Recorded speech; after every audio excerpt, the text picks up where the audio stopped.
Hello friends, कैसे हैं आप सब लोग। Welcome back to management classes.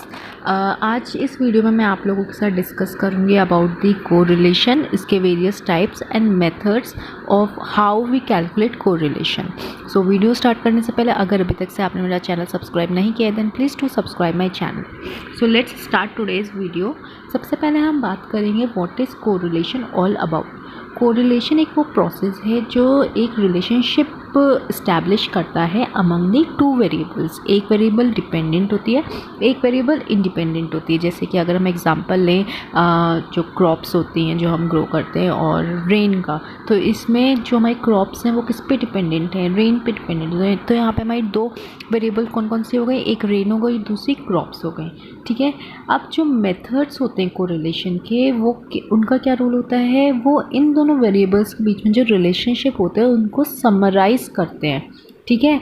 और when these methods of correlation summarize the relationship between the two variables in a single number, एक single number में जब हमको वो रिलेशनशिप पता लगती है तो हम उसको क्या बोलते हैं, कोरिलेशन ऑफ कोफिशिएंट या फिर कोफिशिएंट ऑफ कोरिलेशन। ठीक है। अब ये जो कोफिशिएंट होता है कोरिलेशन का, ये इसकी जो रेंज होती है ये -1 से +1 के बीच की होती है। उसी से हमें पता लगता है जो रिलेशन है वो पॉजिटिव है, नेगेटिव है या ज़ीरो है। प्लस जो कोफिशिएंट ऑफ कोरिलेशन है वो हम डिनोट करते हैं आर सिंबल से। मतलब अगर आप कहीं पर भी स्मॉल आर देखते हैं तो उसका मतलब होता है कोफिशिएंट ऑफ कोरिलेशन। ठीक है। जब जो कोफिशिएंट ऑफ कोरिलेशन या आर जो है वो हमारा ज़ीरो के क्लोज होता है तो उसका मतलब होता है कि बहुत ही कम रिलेशनशिप है दोनों वेरिएबल्स के बीच में। जब जो आर है वो ज़ीरो से काफ़ी दूर होता है, फार अवे होता है, तो पॉजिटिव या नेगेटिव डायरेक्शन में उसके जाने के चांसेस होते हैं। तो यानी कि हम ये कह सकते हैं कि उसकी जो रिलेशनशिप है वो या तो पॉजिटिव है या नेगेटिव है, और उन दोनों के बीच में जो रिलेशनशिप है वो काफ़ी अच्छी है, मतलब ज़्यादा है एज़ कम्पेयर टू ज़ीरो। ठीक है। अब ये बेसिकली जो -1 से +1 की रेंज होती है, ये हमें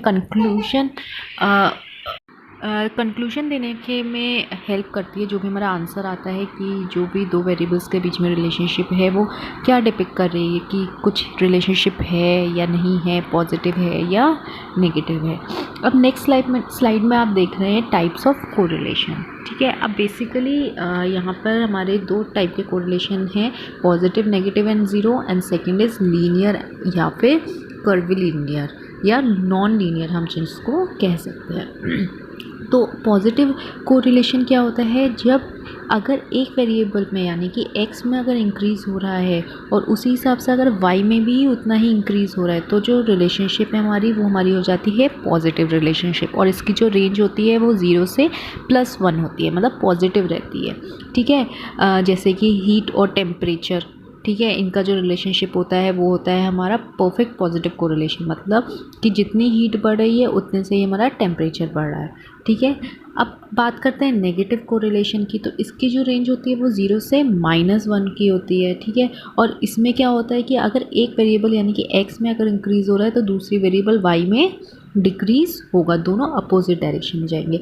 और ज़ीरो कोरिलेशन का मतलब होता है कोई भी रिलेशनशिप नहीं हो रही है, नहीं शो हो रही है, नहीं एग्जिस्ट हो रही है बिटवीन x एंड y की। मतलब अगर एक वेरिएबल x में अगर चेंज हो रहा है तो y में कोई भी चेंज नहीं हो रहा है। जैसे कि बॉडी वेट एंड इंटेलिजेंस, अगर इंसान की बॉडी का वेट बढ़ रहा है तो उसके इंटेलिजेंस पर उससे कोई इफेक्ट नहीं पड़ रहा है। तो यहाँ पर क्या हो गया, क्या शो हो रहा है, ज़ीरो कोरिलेशन शो हो रहा है। ठीक है। नेक्स्ट आ जाता है हमारा लीनियर या कर्वीलिनियर या नॉन लीनियर कोरिलेशन। तो लीनियर कोरिलेशन क्या है, ये एक रेशियो है। किस चीज़ का रेशियो है, चेंज बिटवीन टू वेरिएबल्स, या तो सेम डायरेक्शन में या फिर अपोजिट डायरेक्शन में। ठीक है। प्लस ये एक ग्राफिकल रिप्रेजेंटेशन के थ्रू शो होता है और ये एक स्ट्रेट लाइन में होता है। ठीक है। और अगर बात करें नॉन लीनियर की तो वो हमेशा वो हमारा जो उसमें हमारी ग्राफिकल रिप्रेजेंटेशन आती है वो स्ट्रेट लाइन में नहीं आती बल्कि कर्व्ड लाइन में आती है। मतलब वो स्ट्रेट लाइन में नहीं होता है, एक कर्व में होता है। अब ये जो आप डायग्राम देख रहे हैं यहाँ पे, अगर -1 है तो हमारा कंक्लूजन क्या आएगा, परफेक्ट नेगेटिव कोरिलेशन। अगर जो वैल्यू है हमारी परफेक्ट +1 आती है तो वो हमारी हो जाती है परफेक्ट पॉजिटिव कोरिलेशन, मतलब बहुत अच्छी रिलेशनशिप है दोनों वेरिएबल्स में। 0 आती है तो कोई भी रिलेशन नहीं है। -1 से 0 के बीच का स्लैब नेगेटिव कोरिलेशन शो करता है और +1 से 0 का स्लैब पॉजिटिव कोरिलेशन शो करता है। इसी तरीके से यहाँ पर मैंने ये नीचे डिग्रीज भी मेंशन कर रखी है। +1 आता है तो क्या कंक्लूजन होता है, -1 आता है तो क्या कंक्लूजन देना है, 1 से 0.75 के बीच में आता है तो क्या कंक्लूजन देना है, एंड सो ऑन। अब हम बात करेंगे various methods of computing the coefficient of correlation. ठीक है, तो अगर तो बेसिकली हमारे 3 मेथड्स होते हैं, scatter diagram, Pearson product movement coefficient of correlation, Spearman rank order coefficient of correlation. इन तीनों के बारे में हम स्पेसिफिकली बात करेंगे अपनी पर्टिकुलर स्लाइड में with solved examples and formula. अब सबसे पहले हम बात करेंगे स्कैटर डायग्राम की। ये जो स्कैटर डायग्राम होता है ये डॉट्स होती हैं, डॉट डायग्राम होता है और ग्राफिकल प्रेजेंटेशन होता है जो क्या ड्रॉ करता है, certain conclusions about the relationship among the 2 variables. ठीक है, अब जैसे कि आप ये डायग्राम में देख रहे हैं, एक ऊपर की तरफ लाइन जा रही, तो अगर लाइन अपवर्ड की तरफ जा रही है, अपवर्ड मूवमेंट हो रहा है फ्रॉम लेफ्ट टू राइट, तो वो पॉजिटिव कोरिलेशन शो हो रहा है।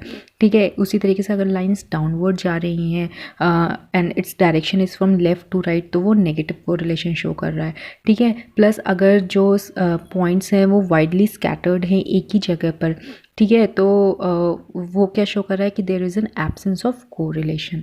तो ये बेसिकली क्या शो करता है कि वेरियस डॉट्स जो जैसे एक डायरेक्शन में जा रही हैं, जैसे पॉजिटिव कोरिलेशन में जो डॉट्स हैं वो ऊपर की तरफ जा रही हैं, तो क्या शो कर रहा है, positive correlation and so on. The placement of this dots on the graph reveals the change in the variable as to whether they change in the same और इन द अपोजिट डायरेक्शन। ये dots हमें ये बताती हैं कि जो graph में जो डॉट्स बन रही हैं तो उसमें जो 2 वेरिएबल्स यूज़ हो रही हैं उनका डायरेक्शन अपोजिट में जा रहा है या फिर एक डायरेक्शन में जा रहा है। अगर एक डायरेक्शन में जा रहा है तो पॉजिटिव हो जाएगा, अगर अपोजिट डायरेक्शन में जा रहा है तो नेगेटिव शो हो जाएगा।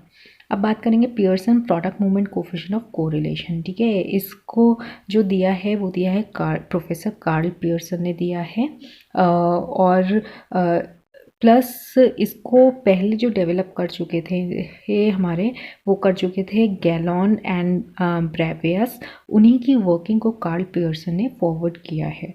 ठीक है, अब इसका ये फॉर्मूले हैं। पहला हमारा आ जाता है डायरेक्ट मेथड और दूसरा हमारा जाता है शॉर्टकट या अज्यूम मीन मेथड।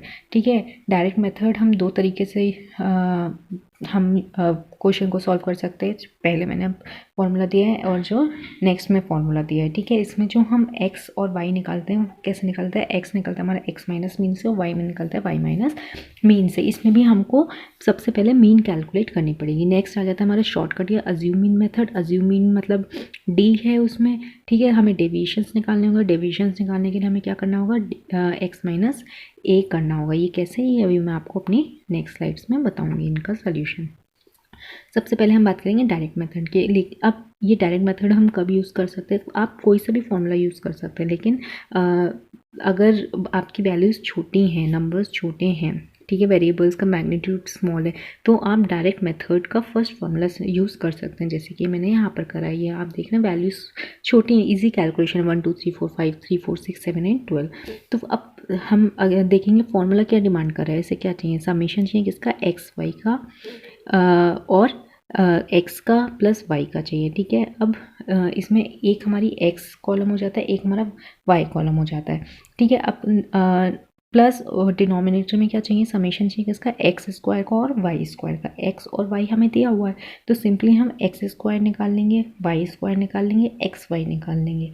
ठीक है, एक्स स्क्वायर मतलब 1 × 1 2 × 2 3 × 3 4 × 4 5 × 5। ऐसे ही हम वाई स्क्वायर निकालेंगे 3 × 3 4 × 4 6 × 6 7 × 7 12 × 12। और एक्स वाई यानी कि एक्स इंटू वाई, एक्स कितना है 1, वाई कितना है 3, 1 × 3 2 × 4 3 × 6 एंड सो ऑन करके समेशन निकाल लेंगे, वैल्यूज़ को फॉर्मूले में पुट कर लेंगे। अगेन मैं आपसे कहूँगी कि जब भी आप सॉल्व करें बॉडमास का रूल अप्लाई करें, तभी आप स्टैटिस्टिक्स का क्वेश्चन सॉल्व करें। बस आपको पहले ये देखना है कि आपको चाहिए किस किस का सम। एक्स स्क्वायर आपको यहाँ पे एक्स क्लियरली मेंशन है, वाई क्लियरली मेंशन है। आपको क्या निकालना है, एक्स का स्क्वायर निकालना है, वाई का स्क्वायर निकालना है और एक्स इंटू वाई की मल्टीप्लाई करके उसका समेशन निकाल लेना है। ठीक है, तो आप देख रहे हैं यहाँ पे सिंस वैल्यूज़ हमारी छोटी है इसलिए हमारी कैलकुलेशन ईजी हो गई। तो अगर आपको कहीं वैल्यूज़ छोटी मिले तो आप ये वाला फॉर्मूला यूज़ कर सकते हैं। ठीक है, अब जो नेक्स्ट फॉर्मूला डायरेक्ट मेथड के थ्रू मैंने आपको बताया था, summation X Y divided by under root summation X square into summation Y square. ठीक है, अब जब हमारी जो वैल्यूज़ हैं थोड़ी बड़ी हो जाती हैं, हम जिनका मैग्नीट्यूड बड़ा होता है और हमको अगर डायरेक्ट मेथड यूज़ करना है तो हम ये वाला फॉर्मूला यूज़ कर सकते हैं इसमें। कि जैसे कि मैंने आपको बताया था, इसमें एक्स हम कैसे निकालते हैं, एक्स माइनस एक्स मीन करके, और वाई निकालते हैं हम वाई माइनस वाई मीन करके। ठीक है, लेकिन फर्स्ट वाले मेथड में क्या था, हम इसमें मीन नहीं निकालते, लेकिन इसमें हम मीन निकालते हैं। ठीक है, एक्स पता है, वाई पता है। सिंस ये इंडिविजुअल सीरीज़ है, अनग्रुप डेटा है, तो उसमें हम मीन कैसे निकालते हैं, summation X by N. N क्या होता है, यहाँ पे नंबर होता है ना कि सम होता है। नंबर, टोटल नंबर कितना है, 6। तो हम एक्स का मीन निकाल लिया, हमने वाई का मीन निकाल लिया। ठीक है, अब हमको क्या क्या चाहिए इसमें, एक्स वाई चाहिए, एक्स स्क्वायर और वाई स्क्वायर चाहिए। उसके लिए हमको एक्स चाहिए और वाई चाहिए सेपरेटली। तो एक्स हम कैसे निकालेंगे, यहाँ पे x minus mean, 24 minus 30, 26 minus 30, 32 minus 30 and so on. ऐसे ही हम y निकाल लेंगे, y minus mean, 15 minus 22, 20 minus 22, 22 minus 22 and so on. ठीक है, अब इसका जब हम स्क्वायर कर देंगे, क्योंकि हमें एक्स स्क्वायर चाहिए समेशन और वाई स्क्वायर का भी समेशन चाहिए, तो स्क्वायर कर देंगे तो हमारे माइनस वाले साइन हमारे पॉजिटिव में कन्वर्ट हो जाएंगे। ठीक है, तो इसमें साइन से हमें कोई प्रॉब्लम ही नहीं है। एक्स स्क्वायर निकाल लिया, वाई स्क्वायर निकाल लिया। अब हमें क्या चाहिए, एक्स वाई चाहिए। तो एक्स और वाई जो हमने कैलकुलेट करा था, 6 into 7, 4 into 2, 2 into 0, 3 into 2 and so on करके उसका सम निकाल लेंगे, वैल्यूज़ को फॉर्मूले में पुट कर लेंगे, we will get our answer. ठीक है, अब बात करेंगे शॉर्टकट इन अज्यूमिंग मेथड की, यानी कि हमको इसमें ए को अज्यूम करना पड़ेगा। ठीक है, एक्स पता है हमें, वाई दिया हुआ है। ठीक है, तो अब हम फॉर्मूला क्या क्या डिमांड कर रहे हैं हमसे, D X D Y summation D X का स्क्वायर, ठीक है, समेशन डी एक्स का, समेशन डी वाई का स्क्वायर, समेशन डी वाई। तो इतने कॉलम्स हम पहले बना लेंगे। अब डी एक्स यहाँ पे सिंस अज्यूमिंग या शॉर्टकट मेथड है, तो डी हम इसमें कैसे निकालेंगे, एक्स माइनस ए करके। ए हम किस में से अज्यूम करेंगे, एक्स का, एक्स में से, वाई के लिए ए किस में से अज्यूम करेंगे, वाई में से। यहाँ पर हमने जैसे कि एक्स माइनस ए निकालना है डी एक्स में। ठीक है, तो 15 हमने यहाँ पर अज्यूम करी है अपनी अज्यूम वैल्यू। आप चाहें तो मिड वैल्यू भी कर सकते हैं, आपके ऊपर डिपेंड करता है। ठीक है, तो 15 minus 14, 15 minus 12, 15 minus 14, 15 minus 16, 15 minus 16 and so on. ठीक है, फिर हमने डी एक्स हमें पता लगे, अब हम डी एक्स स्क्वायर निकाल लेंगे ताकि हमारी जो नेगेटिव साइंस है वो हमारे किस में कन्वर्ट हो जाए, पॉजिटिव साइंस में कन्वर्ट हो जाए। ठीक है, ऐसे ही हम डी वाई निकाल लेंगे, वो किस में से निकालेंगे, वाई में से, वाई माइनस ए। ठीक है, इसमें हमने जो अज्यूमिंग लिया है वो हमने लिया है 14। ठीक है, फिर हम इसी में से डी वाई स्क्वायर निकाल लेंगे और फाइनली हम क्या निकालेंगे, D X into D Y, यानी कि माइनस डी एक्स हमने कितना निकाला, -1, और डी वाई हमारा कितना, -1, 1, -3 into -3, -1 into -4, 1 into 1 and so on करके वैल्यूज़ को अब हम फॉर्मूले में पुट कर देंगे।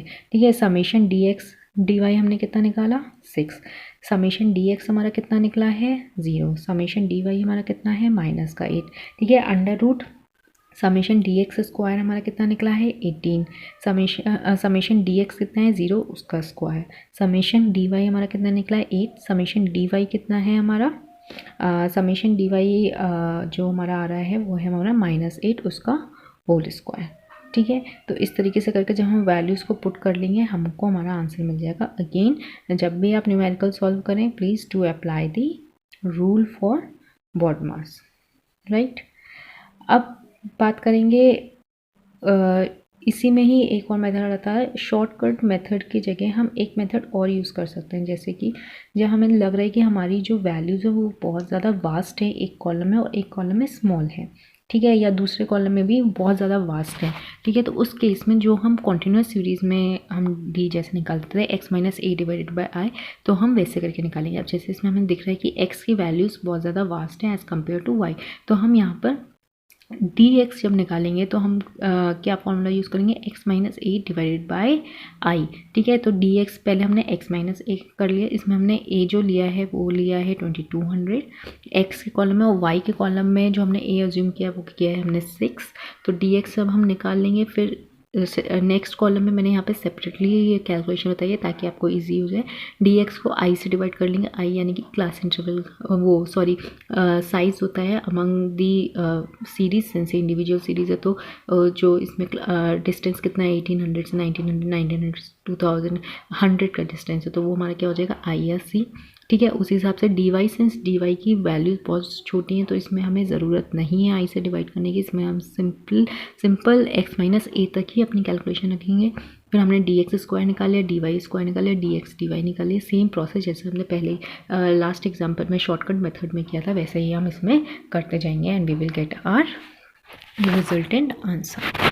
ठीक है, अब नेक्स्ट मेथड की हम बात करेंगे, वो आता है हमारा स्पीयरमैन्स रैंकिंग मेथड। इसमें क्या था, ये प्रोफेसर चार्ल्स स्पीयरमैन ने दिया था ताकि वो डिटरमाइन कर सकें correlation in which the values of all data of a series are assign ranks, मतलब जो भी डेटा गैदर करते हैं वेरिएबल्स का उनको हम रैंक असाइन कर देते हैं इंक्रीजिंग ऑर्डर में, यहाँ पे डिक्रीजिंग ऑर्डर में। ठीक है, हाईएस्ट वैल्यू को रैंक 1 दी जाती है और उसके नेक्स्ट हाई वैल्यू को रैंक 2 दी जाती है एंड सो ऑन। ठीक है, in some series the values of 2 और मोर डेटा आर सिमिलर। ये फॉर्मूला है, the following formula is use to determine the coefficient of correlation by ranking method. इसको हम P या RH से डिनोट करते हैं।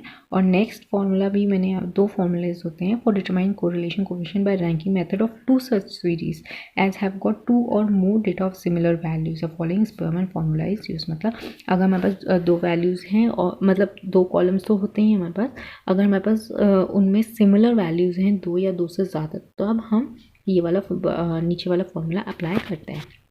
ठीक है, अब ये एग्जांपल है हमारी, सीरीज़ x दी है, सीरीज़ y दी है। अब रैंक असाइन कर देंगे, जैसे कि स्पीयरमैन ने बोला था कि पहले हम सीरीज़ x में देखते हैं जो सबसे बड़ी वैल्यू उसको हम फर्स्ट रैंक दे देंगे, उससे छोटी वाली को सेकंड रैंक दे देंगे, उससे थर्ड वाली को थर्ड रैंक दे देंगे एंड सो ऑन। ठीक है, उसी हिसाब से हम y में भी रैंक असाइन कर देंगे।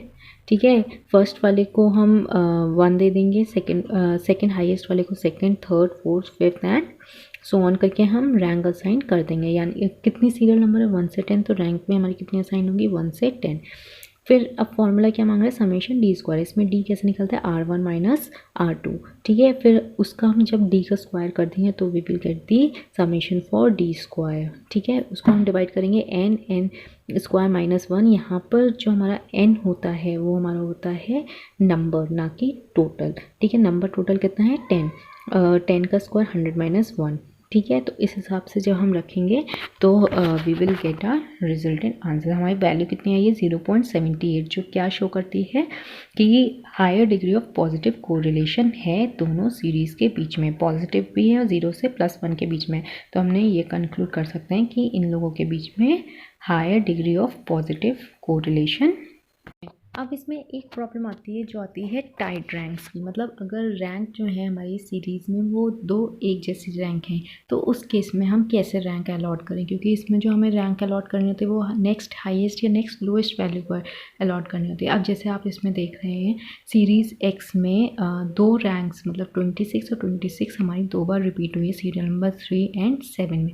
तो इस केस में हम क्या करते हैं, उन दोनों जो नंबर्स हैं उनका हम मीन कैलकुलेट कर लेते हैं। जैसे अब ये हमारी कौन कौन से रैंक में आनी चाहिए, एक रैंक 4th आएगी, एक रैंक 5th पोजीशन पर आएगी, तो उन दोनों रैंक का 4th एंड 5th रैंक का हम मीन निकालेंगे। कैसे, 4 + 5 = 9। उसको हम कितने डिजिट्स हैं 2 डिजिट्स हैं, 2 से डिवाइड कर लेंगे तो हमारी रैंक कितनी आ जाएगी 4.5। मतलब हम 4th पोजीशन और 5th पोजीशन को क्या साइन कर देंगे 4.5। अब जो नेक्स्ट फॉर्मूला मैंने बताया था उसका मतलब ये होता है कि अगर एक सीरीज़ में 2 से ज़्यादा टाइड रैंक्स हैं, एक जैसी डिजिट्स हैं, तो उस केस में हम ये लॉन्ग फार्मूला यूज़ करते हैं। जैसे कि आप यहाँ पर देख रहे होंगे सीरीज़ एक्स में जो 68 है वो हमारा 2 बार रिपीट हुआ है serial number 5 and serial number 7 में।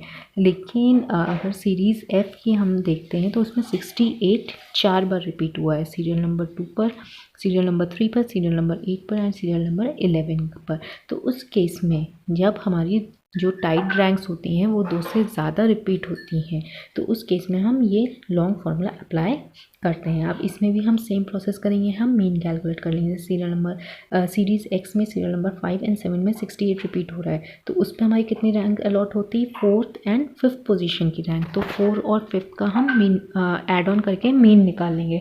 9 डिवाइडेड बाई 2 जो कि हमारा आ जाएगी 4.5 हम अलॉट कर देंगे।